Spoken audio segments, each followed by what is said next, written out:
사랑이 많으신 하나님 아버지, 오늘 누가복음 강의 자리에 불러주시면 감사합니다. 오늘 이 누가복음서를 설교할 때 예수님의 복음과 사랑을 전할 수 있는 지혜를 주시옵소서. 강해를 준비하는 마음과 입술을 성령으로 깨끗이 하시고 말씀을 전할 때마다 예수님의 마음이 스며지는 시간 되게 하여 주시옵소서. 말씀을 전할 때 제 자신이 아닌 오직 주의 영광만 드러내며 누가복음 말씀을 듣는 성도님들의 마음이 움직여 은혜를 체험하고 주님의 백성으로 살아가게 하여 주시옵소서. 이 모든 말씀 예수님의 이름으로 기도드렸습니다. 아멘. 할렐루야. 오늘 누가복음 강해를 맡은 손성결 전도사입니다. 오늘 우리가 같이 읽어볼 말씀은 누가복음 18장부터입니다. 예수님께서는 17절에서 제자의 의무와 하나님 나라에 대하여 말씀하신 후에 18장의 비유를 통하여 제자들이 가르치시는 모습이 나옵니다. 이 교훈은 기도에 관한 교훈으로 우리가 기도를 할 때 어떻게 해야 하는지에 대하여 말씀하십니다. 1절부터의 말씀은 불의한 재판관에 대한 말씀입니다. 이 비유는 11장의 비유처럼 어떻게 우리가 기도하면 되는지에 대하여 알려줍니다. 1절부터 5절까지의 말씀을 다 같이 읽어보겠습니다. 예수께서 그들에게 항상 기도하고 낙심하지 말아야 할 것을 비유로 말씀하여 이르시되 어떤 도시에 하나님을 두려워하지 않고 사람을 무시하는 한 재판장이 있는데 그 도시에 한 과부가 있어 자주 그에게 가서 내 원수에 대해 한 나의 원한을 풀어주소서 하되 그가 얼마 동안 듣지 아니하다가 후에 속으로 생각하되 내가 하나님을 두려워하지 않고 사람을 무시하나 이 과부가 나를 번거롭게 하니 내가 그 원한을 풀어주리라. 그렇지 아니면 늘 와서 나를 괴롭게 하리라 하였느니라. 예수님께서는 우리에게 항상 기도하고 낙심치 말아야 할 것을 교훈하십니다. 이 비유에서 한 재판장이 나옵니다. 그는 하나님을 두려워하지도 않고 사람을 무시하는 사람이었습니다. 그때 이 재판관에게 한 과부가 나옵니다. 그녀는 재판관에게 나와서 자기의 원수의 원한을 풀어달라고 부탁합니다. 하지만 그 재판관은 거절하는 모습을 보여줍니다. 그 과부의 부탁을 들어주지 않았던 것이었습니다. 하지만 그 과부는 계속해서 재판관에게 나아갑니다. 그 모습을 본 재판관은 생각합니다. 내가 하나님을 두려워하지 않고 사람을 무시하나 이 과부가 나를 번거롭게 하니 내가 그 원한을 풀어주리라. 그 판사는 그 과부가 그를 끝까지 괴롭게 할 것을 염려하여 그의 탄원을 들어주었다고 말하고 있는 것입니다. 이 비유를 말씀하신 예수님께서는 이 비유를 말씀하신 목적에 대해 말씀하십니다. 6절부터 8절까지 읽겠습니다. 주께서 또 이르시되 불의한 재판관이 말한 것을 들으라. 하물며 하나님께서 그 밤낮 부르짖는 택하신 자들의 원한을 풀어주지 아니하시겠느냐. 그들에게 오래 참으시겠느냐. 내가 너희에게 이르노니 속히 그 원한을 풀어주시리라. 그러나 인자가 올 때 세상에서 믿음을 보겠느냐 하시니라. 예수님께서는 하나님과 오만한 재판장을 비교하고 과부와 우리들을 비교하며 하물며 하나님께서 밤낮 울부짖는 택하신 자들의 원한을 풀어주지 않으시겠냐는 말씀을 주십니다. 하나님이 재판장보다 더 사랑과 긍휼이 많으시고 또한 과부가 재판장이 가진 의미보다 우리가 하나님께 더 큰 의미를 가진 존재이기 때문에 하나님께서는 우리의 원한을 풀어주시겠다고 말하고 있는 것입니다. 결국 예수님께서는 이 말씀을 통하여서 우리에게 기도하라 말씀하신 것입니다. 우리가 하나님께 부르짖어 기도할 때 하나님께서는 우리의 필요한 것을 아시고 하나님께서 우리에게 응답하신다는 것입니다. 우리는 예수님의 마지막 말씀을 기억해야 합니다. 속히 그 원한을 풀어주시리라. 그 말씀처럼 하나님은 우리의 모든 것, 우리의 필요한 것뿐 아니라 우리가 처한 고통과 억울함을 알고 계시고 또 그 부르짖는 자의 원한을 풀어주시겠다고 말씀하신 것이었습니다. 결국 우리는 그러나 하나님을 믿고 그러나 하나님께 부르짖으며 기도하며 나아가야 한다는 것을 예수님께서는 말씀하신 것이었습니다.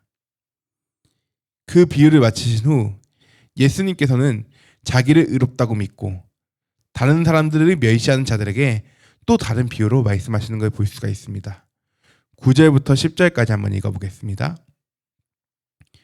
또 자기를 의롭다고 믿고 다른 사람을 멸시하는 자들에게 이 비유로 말씀하시되 두 사람이 기도하러 성전에 올라가니 하나는 바리새인이요 하나는 세리라. 두 사람이 기도하러 성전에 올라가는 모습을 보여줍니다. 한 사람은 바리새인이고 다른 한 사람은 세리라고 나와 있습니다. 이 시절 바리새인은 율법을 잘 지키는 경건의 본보기요. 세리는 율법 밖에서 사는 죄인의 상징이었습니다. 그 두 사람은 모두 그들의 마음에 하나님께로 향해 기도를 드리는 모습을 보여주고 있지만 그들의 기도의 내용은 완전히 대조적으로 서로 다른 모습을 보여줍니다. 11절부터 13절까지 읽겠습니다. 바리새인은 서서 따로 기도하여 이르되 하나님이여 나는 다른 사람들 곧 토색, 불의, 간음하는 자들과 같지 아니하고 이 세리와도 같지 아니함을 감사하나이다. 나는 일회에 2번씩 금치하고 또 소득의 11조를 드리니이다 하고 세리는 멀리 서서 감히 눈을 들어 하늘을 쳐다보지 못하고 다만 가슴을 치며 이르되 하나님이여 불쌍히 여기소서 나는 죄인이로소이다 하였느니라. 바리새인은 하나님께 감사기도를 올립니다. 하지만 그건 마치 하나님께 감사기도를 올리는 것 같았지만 실상은 자신에게 하는 독백과 같은 기도였습니다. 그는 자신이 범하지 않은 악행과 자신의 특별한 경건행위, 즉 일주일에 2번 금식한 것과 소득의 11조를 바친 것을 열거하며 자신의 적을 자랑하는 기도를 하였습니다. 그러면서 그는 다른 사람들과 세리를 멸시하는 모습을 보여주었습니다. 그는 경건하게 보이는 생활을 했던 걸 다 알 수 있습니다. 하지만 이 바리새인은 이 모든 것을 행함에 있어서 이 모든 것을 행함이 하나님을 위하여서 행한 게 아니었습니다. 그의 금식은 자신의 죄를 깨닫고 하나님에게 자신을 낮추는 행위가 아니었으며 그의 11조 생활도 모든 것이 하나님의 것이며 그가 누리는 복이 하나님께서 주시는 것임을 겸손하게 인정하는 행위도 아니었다는 것입니다. 그는 단지 자기를 자랑하고 높이기 위해 이 같은 행위를 하였던 것이었습니다. 하지만 반대로 세리의 기도는 달랐습니다. 그는 하늘을 우러러보지도 못하고 가슴을 치며 기도합니다. 그는 자신이 죄인임을 고백하며 하나님의 자비를 호소하는 모습을 보여줍니다. 그는 자신의 선함을 자랑할 것이 없었고 마음으로 자신이 죄인인 것과 자기 속에 대학된 성질들을 많이 있음을 깨닫고 회개하여 하나님의 긍휼을 구하였던 모습을 보여주는 것이었습니다. 그렇게 바리새인의 기도와 세리의 기도를 예수님께서는 말씀하셨습니다. 하지만 예수님께서는 이 죄인인 세리, 이 죄가 많은 세리를 의롭다 말하시고 있는 걸 보여주십니다. 14절을 읽겠습니다. 내가 너희에게 이르노니 이에 저 바리새인이 아니고 이 사람이 의롭다 하심을 받고 그의 집으로 내려갔느니라. 무릇 자기를 높이는 자는 낮아지고 자기를 낮추는 자는 높아지리라 하시니라. 예수님께서는 세리를 의롭다 말씀하십니다. 이러한 의롭다 여겨지는 축복은 바리새인들이 악행을 범하지 않으며 11조와 금식을 함으로써 그들이 얻고자 애썼던 것이었습니다. 하지만 예수님은 자기를 높이는 자는 낮아지고 자기를 낮추는 자는 높아지라는 결론의 말씀처럼 하나님 앞에서는 바리새인이 아닌 세리가 의롭다움을 받았음을 말씀하십니다. 어째서 예수님께서는 바리새인들이 구원을 받은 게 아니라 세리들이 구원을 받았다고 말씀하셨을까요? 그것은 우리가 구원받는 것은 우리의 의로운 행동에서 비롯된 것이 아니기 때문입니다. 로마서 3장 28절에서는 이렇게 말합니다. 그러므로 사람이 의롭다 하심을 얻는 것은 율법의 행위에 있지 않고 믿음으로 되는 줄 우리가 인정하노라. 우리가 의롭게 되는 것은 예수님께 자신의 죄를 고백하고 회개할 때 우리가 죄사함을 받고 의롭게 여김을 받게 된다는 것입니다. 그렇기 때문에 로마서 3장 27절에서 말하고 있습니다. 우리가 자랑할 수가 없다. 우리는 자랑할 것이 없다는 것입니다. 왜냐? 우리가 죄사함 받고 구원을 얻은 것은 우리의 행위로 된 것이 아니었기 때문이었습니다. 하지만 이 비유에서는 바리새인은 자기의 행위를 자랑하였습니다. 그는 자기의 행위를 자랑하였지만 하나님 앞에서는 그 바리새인과 세리가 모두 같은 죄인임을 깨닫지 못했고 그렇기에 구원을 받지 못했습니다. 하지만 세리는 자신이 죄인임을 알고 그것을 회개하였기 때문에 바리새인이 아닌 세리가 구원받았다고 말씀하신 것이었습니다. 이 비유에서처럼 우리는 우리의 행위로 구원받을 수 없습니다. 우리의 구원은 전적인 하나님의 은혜임을 깨닫고 언제나 하나님 앞에 겸손하게 나아가는 성도님 되시기를 바랍니다. 그리고 이 비유를 마치신 후 사람들이 예수님께 어린아이를 데려오는 모습을 보여줍니다. 15절부터 17절까지 말씀을 읽겠습니다. 사람들이 예수께서 만져주심을 바라고 자기 어린아이를 데리고 오매 제자들이 보고 꾸짖거늘 예수께서 그 어린아이들을 불러 가까이 하시고 이르시되 어린아이들이 내게 오는 것을 용납하고 금하지 말라. 하나님의 나라가 이런 자들의 것이니라. 내가 진실로 너희에게 이르노니 누구든지 하나님의 나라를 어린아이와 같이 받아들이지 않는 자는 결단코 거기 들어가지 못하리라 하시니라. 아멘. 예수님을 따르는 사람들 중에서는 어린 아기들이 가진 부모들도 있었습니다. 그들은 자기들의 어린 아이들을 데리고 예수께 나와 예수께서 그들을 만져주시기를 바랐습니다. 하지만 그런 모습을 본 제자들은 그들을 향해 꾸짖는 모습을 보여줍니다. 그들은 어린아이를 예수님께 데려오는 부모님들에게 꾸짖었습니다. 하지만 예수님께서는 그런 제자들의 행동을 거부하십니다. 오히려 예수님은 그 아이들을 부르며 하나님의 나라는 이런 자들의 것이라 말씀하십니다.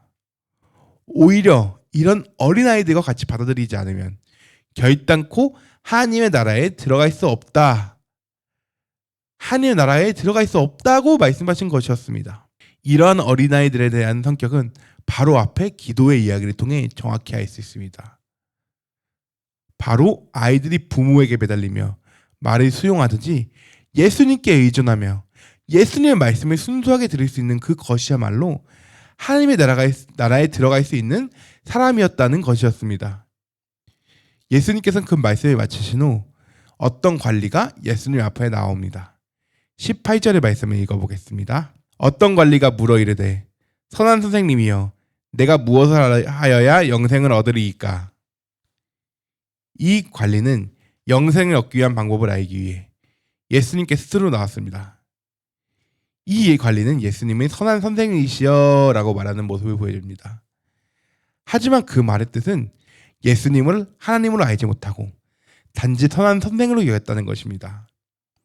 그리고 또한 그는 내가 무엇을 하여야 영생을 얻냐 라고 말합니다.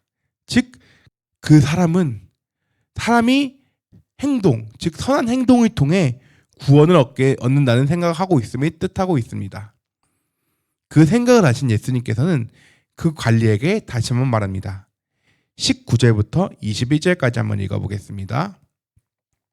예수께서 이르시되 내가 어찌하여 나를 선하다 일컫느냐? 하나님 한 분 외에는 선한 이가 없느니라.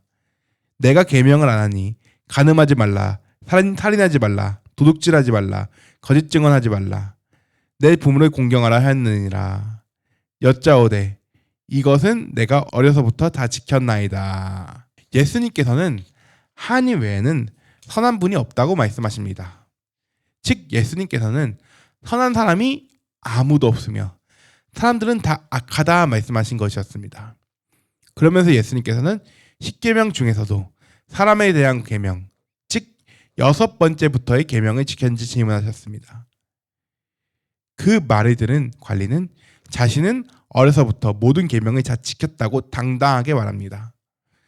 그는 마치 바리새인들의 자랑과 같이 확신을 가지고 말한 것이었습니다. 그러나 그 관리의 그 계명 준수는 실상 영생을 얻을 만큼 하나님 앞에서 인정받을 완전한 의가 되기엔 부족했습니다.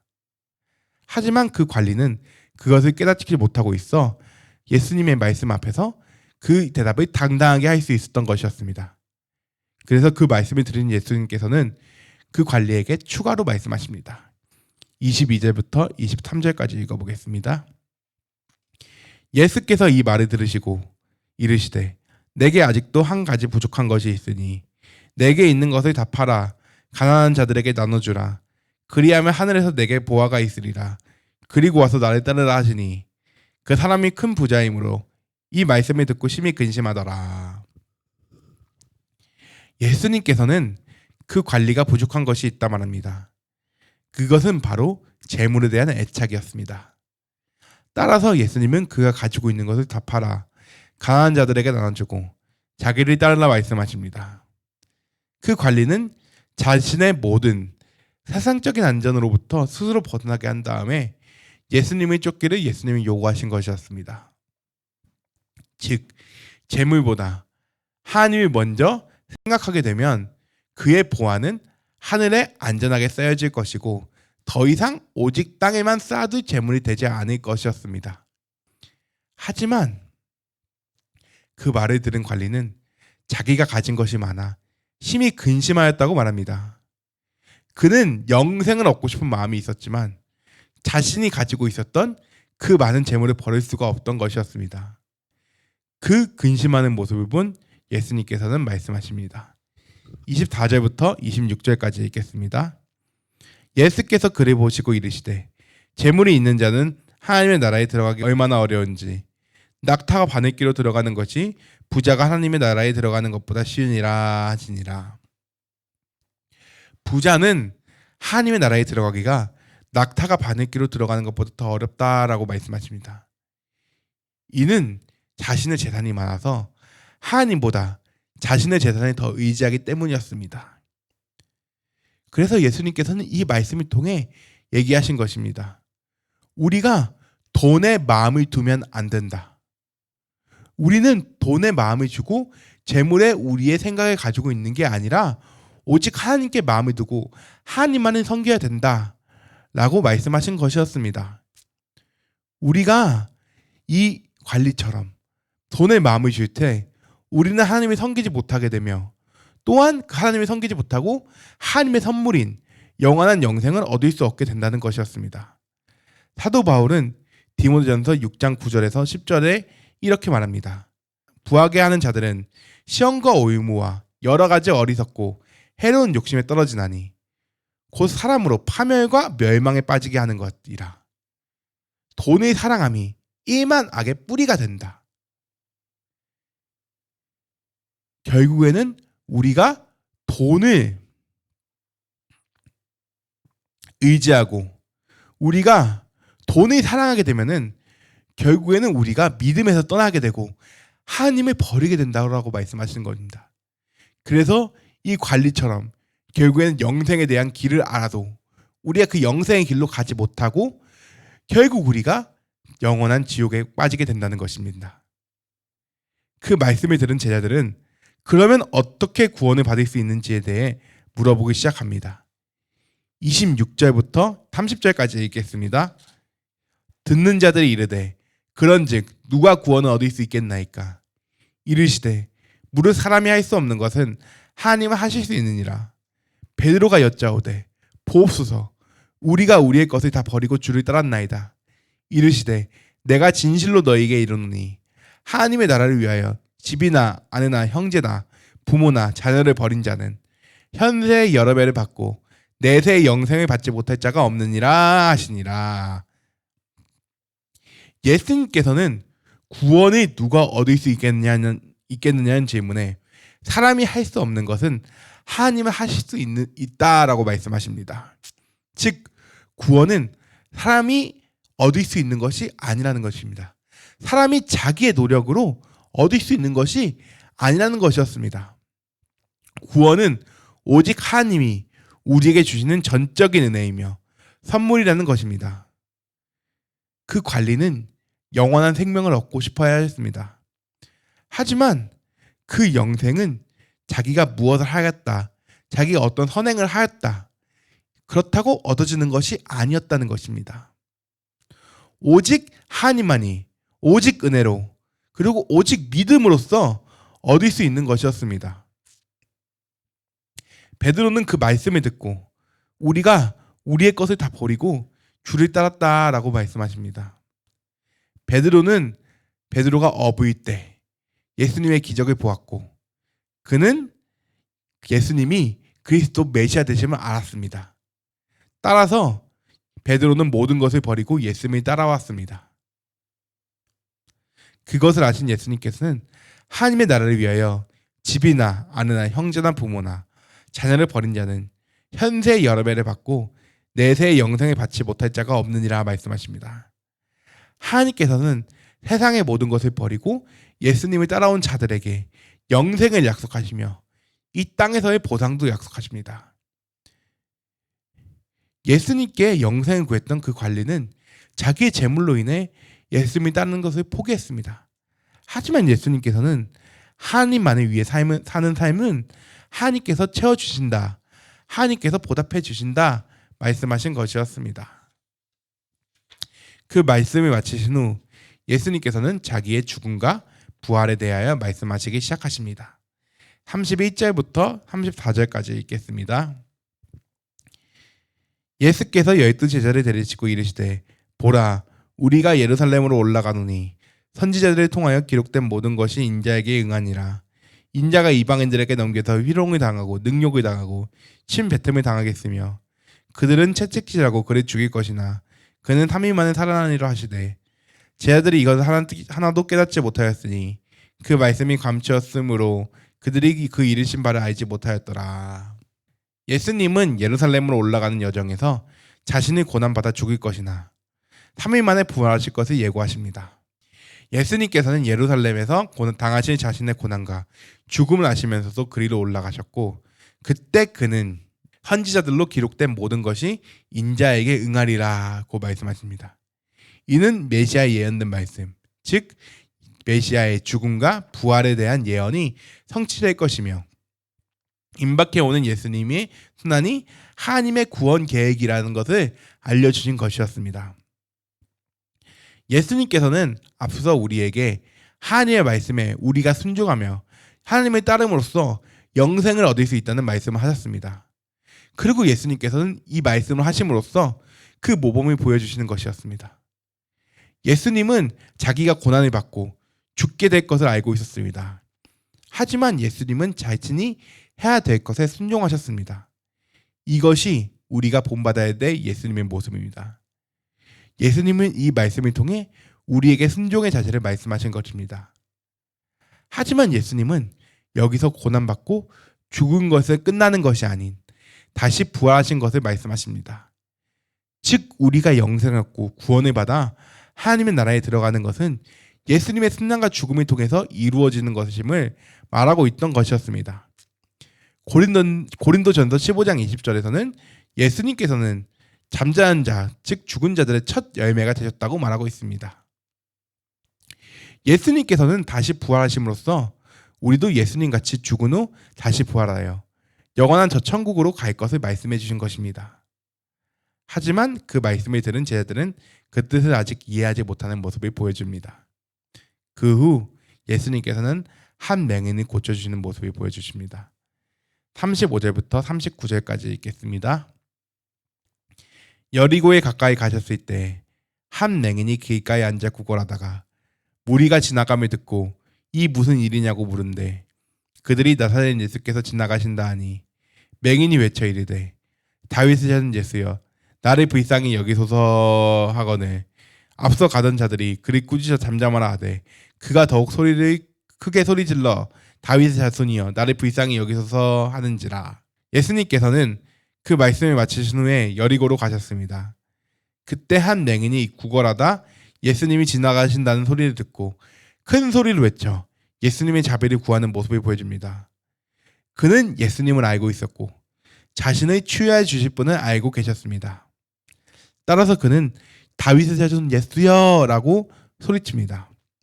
이 뜻은 바로 그 맹인이 예수님께서는 메시아이심을 알고 외친 것이었습니다.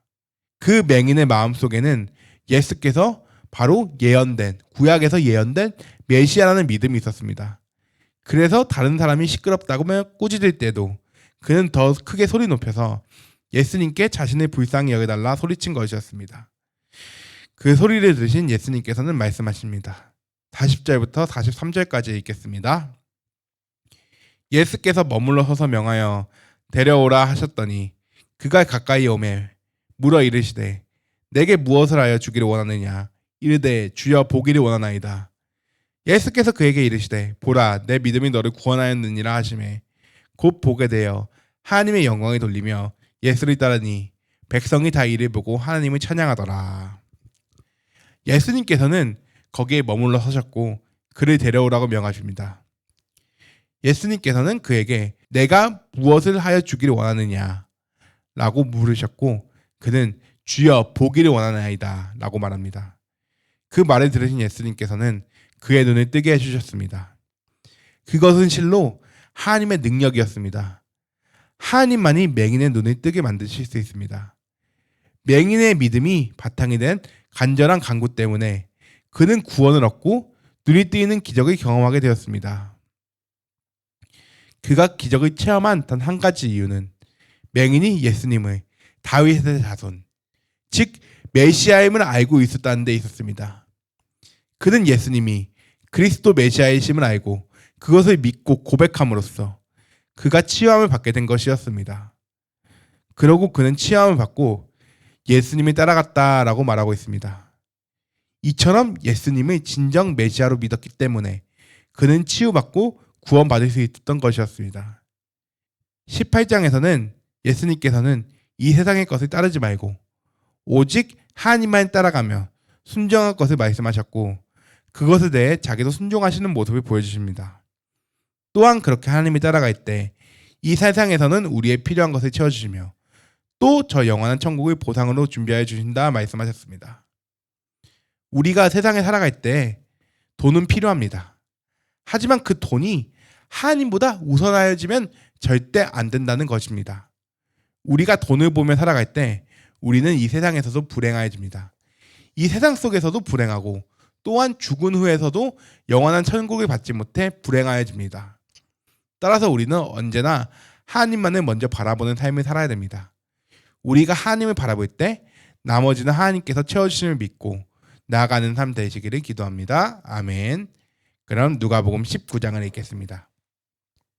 19장은 삭개오의 이야기로 이야기에 시작됩니다. 1절부터 4절까지 같이 읽겠습니다. 예수께서 여리고로 들어가 지나가시더라. 삭개오라 이름하는 자가 있더니 세리장이요 또한 부자라. 그가 예수께서 어떠한 사람인가 하여 보고자 하되 키가 작고 사람이 많아 할 수 없어 앞으로 달려가서 보기 위하여 돌 무화과 나무에 올라가니 이는 예수께서 그리로 지나가시게 되밀어라. 삭개오는 세금을 징수하는 권한을 받았던 세리였습니다. 그들은 로마 정부가 요구하는 금액 이상의 세금을 거두어 자기 목으로 써든 사람들로 유대 사회에서 세리는 부정한 자로 규정되었고 그들 로마 압제자의 하수인으로서 변절자로 낙인찍혀 죄인과 창기들 그리고 이도교들과 같은 부류로 취급받았습니다. 그런데 삭개오는 세리장, 즉 그들의 우두머리였던 것입니다. 그는 유대 사회에서 배척받으며 다른 사람들에게 소외받던 사람들이었습니다. 그런데 그가 예수님이 오신다는 소식을 듣고 예수님을 보려고 나아가려고 했습니다. 하지만 그는 키가 작고 사람이 많아서 돌 무화과 나무 위에 올라 예수님을 보았습니다. 그것은 예수님을 보아야겠다는 간절한 마음에서 나는 생각이었습니다. 그는 예수님을 꼭 보아야겠다는 열심이 있어서 돌 무화과 나무 위로 올라갔고 그의 마음을 아신 예수님께서는 그에게 이렇게 말씀하십니다. 5절부터 6절까지 읽겠습니다. 예수께서 그곳에 이르사 쳐다보시고 이르시되 삭개오야 속히 내려오라. 내가 오늘 내 집에 유하여야 하겠다 하시니 급히 내려와 즐거워하여 영접하거늘. 예수님께서는 많은 사람 앞에서 삭개오의 이름을 불러주십니다. 또 그의 집에서 하루를 머물고 가겠다라고 선언하심으로써 그를 인정하고 영접해 주시는 모습을 보여줍니다. 예수님께서는 삭개오의 이름을 아시고 그를 불러주신 것이었습니다. 삭개오는 유대 사회에서 죄인이자 소외된 사람이었습니다. 하지만 예수님께서는 그러한 그를 부르신 것이었습니다. 그리고 또한 그 죄인, 그 삭개오의 집에 머무시겠다 말씀하신 것이었습니다. 그 말씀을 들은 삭개오는 급히 내려와 즐거워하며 그를 자기 집으로 영접하였다고 말하고 있습니다. 삭개오는 사람들로부터 소외된 자였지만 이제 더 이상 그가 소외된 사람으로 남아있지 않습니다. 하지만 사람들은 예수님의 말씀에 못마땅해 하였습니다. 7절을 읽겠습니다. 뭇 사람이 보고 수근거려 이르되 저가 죄인의 집에 유하여 들어갔도다 하더라. 사람들은 예수님께서 삭개오의 집에 유하시는 것에 대하여 수근거리며 불평하는 모습을 보여줍니다. 앞선 15장에서도 사람들은 예수님께서 세리와 죄인들을 가까이 하시며 식사하시는 모습을 보고 수근거리며 불평하였습니다. 죄인의 집으로 알려진 세리의 집에 들어가 음식을 먹는 모습은 그들의 관습과 신앙에 전혀 어울리지 않았기 때문입니다. 그들은 예수님의 마음을 알지 못하였습니다. 예수님은 죄인과 친구가 되어 그들의 죄를 인정하거나 함께 죄의 낙을 누리기 위해서 그 집에 찾아간 것이 아니었습니다. 예수님께서는 오직 죄인을 구원하시기 위해 그의 집에 들어가신 것이었습니다. 그리고 예수님이 영접한 삭개오에게는 놀라운 변화가 일어나는 모습을 보여줍니다. 8절의 말씀을 다 같이 읽겠습니다. 삭개오가 서서 주께 여짜오되 주여 보시옵소서 내 소유의 절반을 가난한 자들에게 주겠사오며 만일 누구의 것을 속여 빼앗은 일이 있으면 내 갑절이나 갚겠나이다. 삭개오는 예수님을 만나고 새 사람으로 변하는 모습을 보여줍니다. 이제 그는 재물을 대하는 태도에서 변화가 일어났습니다. 자기 재산의 절반을 가난한 자들에게 나눠주고 또 사람들이 속여 빼앗은 것이 있다면 4배로 갚겠다고 말한 것이었습니다. 재물을 끌어모으고 재물을 착복하고 그리고 사람들을 괴롭히는 것에만 관심이 있던 그 삭개오가 예수님을 만나게 되었고 그로 인해서 자기 자신의 잘못된 점을 회개하며 자신이 잘못한 것을 보상하며 가난한 자들을 위해서 재물을 사용하겠다고 말하였던 것이었습니다. 이는 그가 예수님의 진정으로 영접함으로 마음의 변화를 입어 예수님을 우선적으로 생각하는 변화된 삶이 되었기 때문이었습니다. 이러한 고백은 예수님께서 18장에서 영생을 구하는 관원에게 요구한 것이었습니다. 그는 율법을 잘 지키는 사람이었지만 이 말씀을 지키지 못해 영생에 이르는 길을 가지 못한 반면 삭개오는 그 말씀을 실천해 구원을 받는 모습을 보여줍니다. 9절부터 10절까지의 말씀을 읽겠습니다. 예수께서 이르시되 오늘 구원이 이 집에 이르렀으니 이 사람도 아브라함의 자손이미로다. 인자가 온 것은 잃어버린 자를 찾아 구원하려 하심이니라. 예수님께서는 그가 구원받았음에 그 이제는 명실공히 아브라함의 자손임을 선언하였습니다. 이제 삭개오는 더 이상 잃은 자가 아니고 죄인도 아니고 그는 구원을 얻은 자가 되었던 것이었습니다. 인자이신 예수님은 잃어버린 자를 찾고 구원하시기 위해 오셨다. 구원하신 분이시라는 것입니다. 예수님께서는 삭개오가 아브라함인 자손인 동시에 잃어버린 자라고 말씀하십니다. 예수님의 사명이 삭개오와 같이 잃어버린 아브라함의 자녀, 즉 예수님의 잃어버린 양, 그들을 찾고 구원하는 것임을 사람들에게 선포하신 것이었습니다. 그래서 예수님께서는 잃어버린 자들을 찾아 각 도시와 마을을 돌아다니시며 복음을 전하시고 죄를 낫게 하시고 귀신을 쫓으신 것이었습니다. 죄인들이 예수님을 찾아온 것이 아니라 예수님이 죄인들에게로 찾아오셨던 것이었습니다. 예수님께서는 스스로 삭개오의 집을 방문하고자 하셨고 삭개오는 이 은혜의 행동에 반응하여 자신의 행동을 돌이키며 회개하며 자신의 재산을 가난한 자들에게 나눠주겠다고 말하였고 그로 인해 구원받는 모습을 보여주었습니다. 이는 18장에서의 영생을 구하던 관리의 완전 정반대였습니다. 18장에서의 영생을 구하던 관리는 율법을 잘 지킨다 말하는 사람이었습니다. 하지만 그는 구원과 영생의 길은 자기 스스로 할 수 있는 것이 아님을 몰랐습니다. 그래서 그는 예수님의 말씀보다 자기의 재물을 더 중요하게 여겼고 따라서 영생의 길로 가지 못하게 되는 모습을 보여줍니다. 하지만 여기 삭개오는 세리였고 죄인 중에 대장이었습니다. 하지만 그는 예수님을 영접하였고 그가 메시아이며 구원의 길이심을 깨달았습니다. 따라서 그는 자신의 행동을 회개하며 자신의 재물을 가난한 자들에게 나눠주겠다 말합니다. 이는 재물을 섬기는 것이 아닌 하나님을 섬기는 일이었으며 하늘 나라의 보화를 찾는 것이었습니다. 따라서 그는 예수님께 구원을 얻었으며 다시 아브라함의 자손이 되었음을 선언받습니다. 우리는 이런 삭개오와 같은 죄인이었습니다.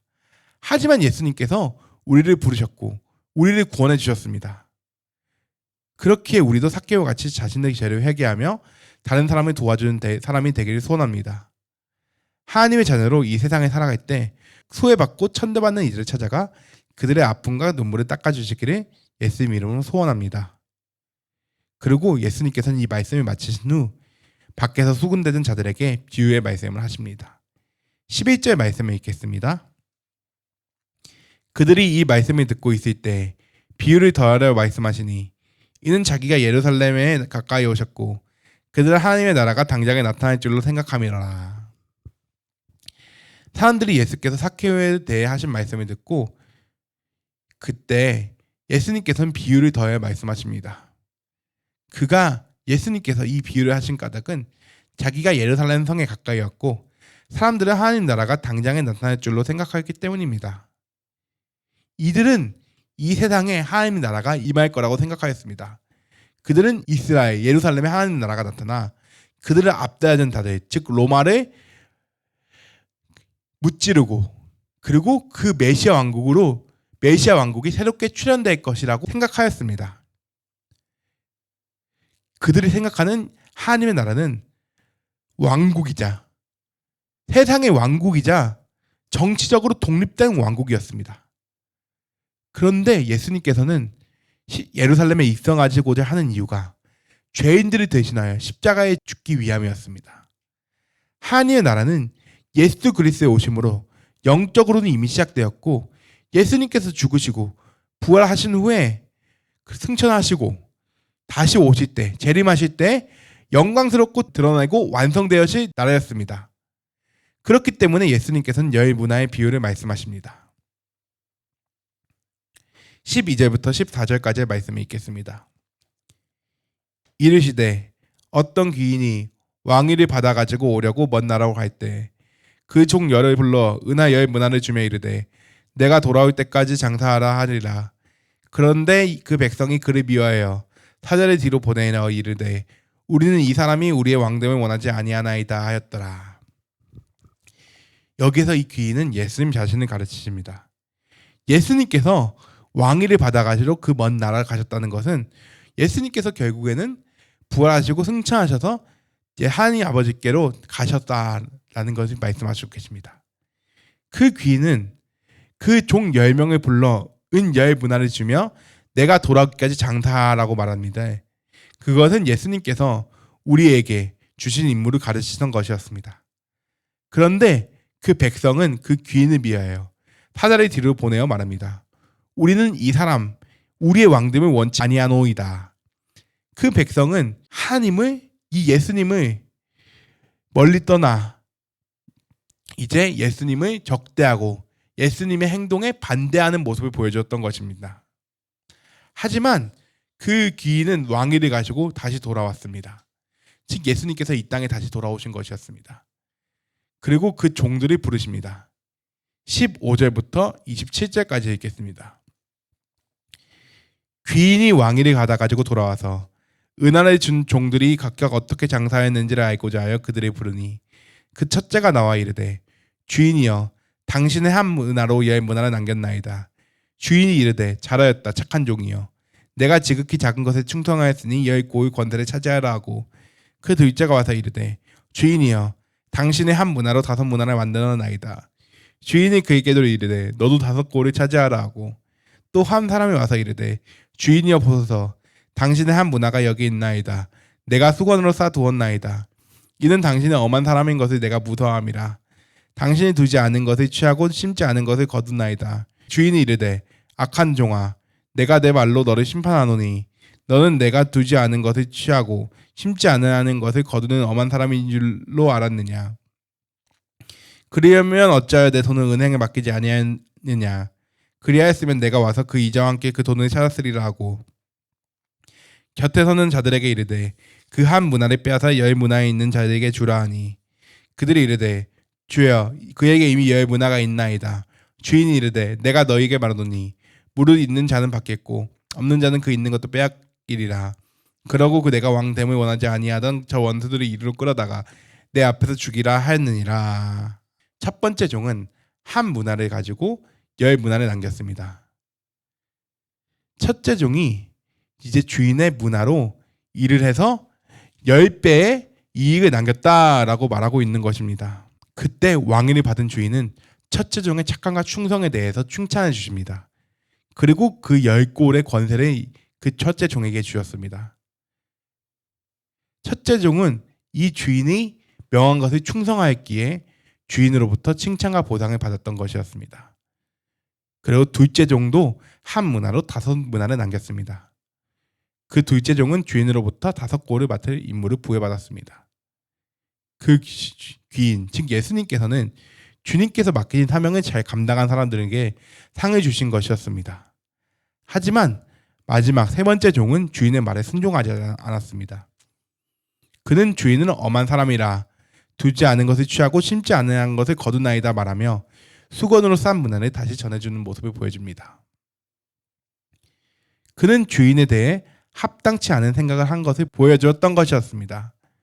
종의 임무는 주인의 명령대로 순종하는 것이었는데 그것을 순종하지 않고 주인에 대해 두려워했고 불평했고 부정적인 생각만 한 악한 종이었던 것이었습니다. 따라서 그 말을 들은 주인은 악한 종에게 주었던 한 문화를 빼앗아 10문화 있는 자에게 주었습니다. 그러고서 말합니다.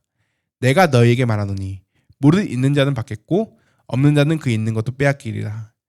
즉 예수님에 대한 믿음과 순종과 충성이 있는 자에게는 상을 더 받을 것이지만 믿음과 순종과 충성이 없는 그 자들에게는 심판날, 예수님의 재림날에 그가 가지고 있던 것자 다시 빼앗기게 될 것이라 라고 말씀하신 것이었습니다.